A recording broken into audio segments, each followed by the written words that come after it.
Hello, everybody. My name is Lush Eisner, and welcome to the Canadian Money Talk, the channel about Canadian investing and personal finance. Please like and subscribe. I record 2 videos per week, so make sure you ring the notification bell to get notified each time one comes out.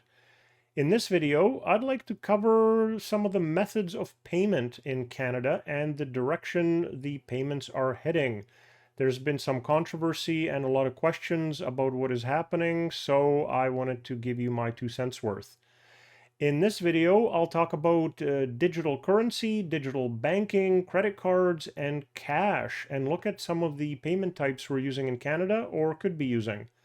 Firstly, and probably the most interesting and controversial, is that Bank of Canada is exploring consulting with Canadians and getting public input on a digital Canadian dollar currency, aka the CBDC or Central Bank Digital Currency. It is not going forward with it at this time, just looking at and evaluating this digital currency. A digital dollar would complement cash, not replace it. Paper banknotes would continue to be available to Canadians even if the Bank of Canada introduced a digital currency. So people who prefer cash can continue to use it, and Bank of Canada would continue to supply paperback notes as long as Canadians wanted to use them. A digital Canadian dollar would be a digital form of the cash that's in everyone's wallet today. Like cash, it could buy the things that Canadians need, but the advantage is that Canadians could also use it for online purchases and to transfer money between family and friends quickly and easily. And businesses could use it to pay each other. It would still be controlled by the Bank of Canada, however. It would be another form of the current Canadian dollar, and it would be backed by the central bank in the same manner as cash. This new form of money would be issued by the Bank of Canada and provide benefits similar to cash. It would be safe, accessible to everyone, and private.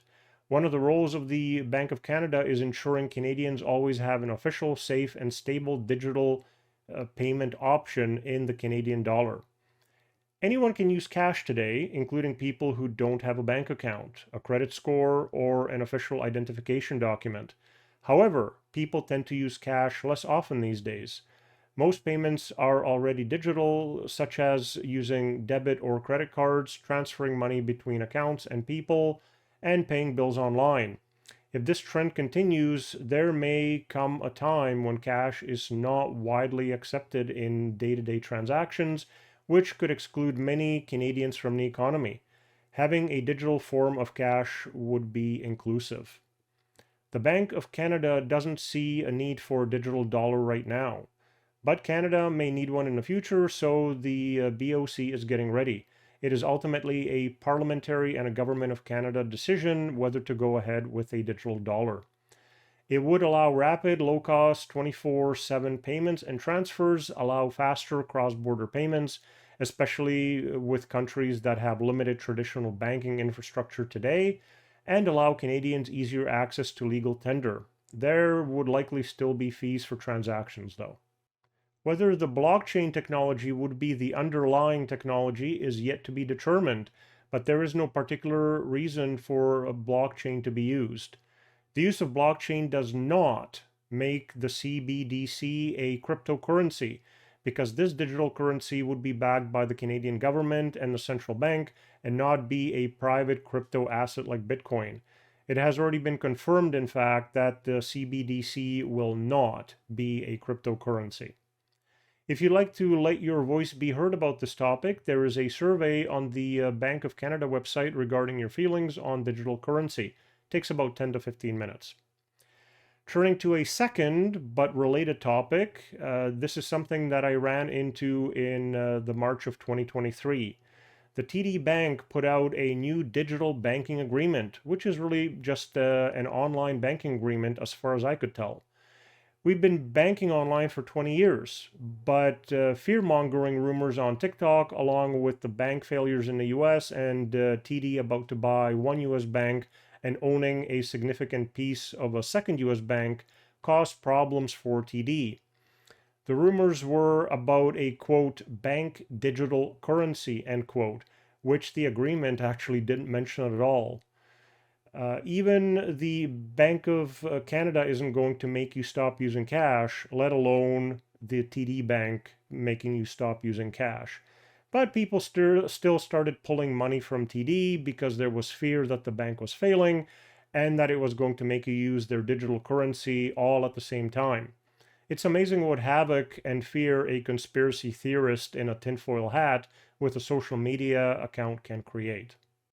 Thirdly, as the Bank of Canada said, there may come a time when cash is not widely accepted for day-to-day transactions.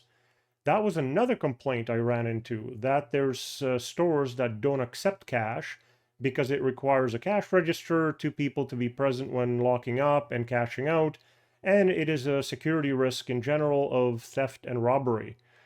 What most people don't know is that even though it is legal currency, the Bank of Canada says it is not mandatory for Canadian businesses to accept cash. According to the Bank of Canada, retailers don't have to take bills or coins, quote, because both parties must agree on the payment method, end quote. In a couple of Bank of Canada surveys, it was found that although just over half of all purchases in the country are still made in cash, the evidence that Canadians are moving away from physical money is mounting as the digital systems, not just credit cards and debit cards, but smartphone payment technology as well, are more widespread and easy to use. Cash, while it is still in use heavily, is usually used for smaller transactions, and digital transactions are used for larger purchases. So just naturally, merchants are moving towards a cashless society and making people use credit cards, which of course charge the merchant around 4% of the purchase price. Even with cash still being the main method of payment, it is slowly being removed. But of course, a digital Canadian dollar would be cashless, not need a cash register, and not charge anything to the merchant. This is something to consider. I actually remember running into the fourth issue in the method of payment spectrum, and that was that merchants refused to accept credit cards for things they did not make a profit on, such as reselling a bus pass and not wanting to lose the 4% fee to the credit card company. My local grocery store won't let me use a credit card on purchases less than $5, for example, even now. And there's a restaurant near me that will only take debit and cash to keep their prices low.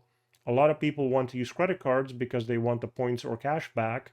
So this is the opposite point of a view from the cash users. And there's merchants who actually want you to use cash. So to summarize, Canada is slowly moving off of paper cash. There's merchants who don't accept it, and people out of convenience are using cash less, but it is still used often. Some merchants don't like credit cards because of the fees they have to pay. Bank of Canada, seeing these trends, is evaluating a digital Canadian dollar, which would work like cash, allow digital payments, but still have the privacy and security of the Canadian dollar. And those who want to use paper cash still can, even years into the future, assuming your favorite merchant will accept it. If you have any requests on what you would like me to cover in future videos, please put that into the comment section. If you'd like to get in touch, please reach out on any of these social media channels, and may you have a profitable day.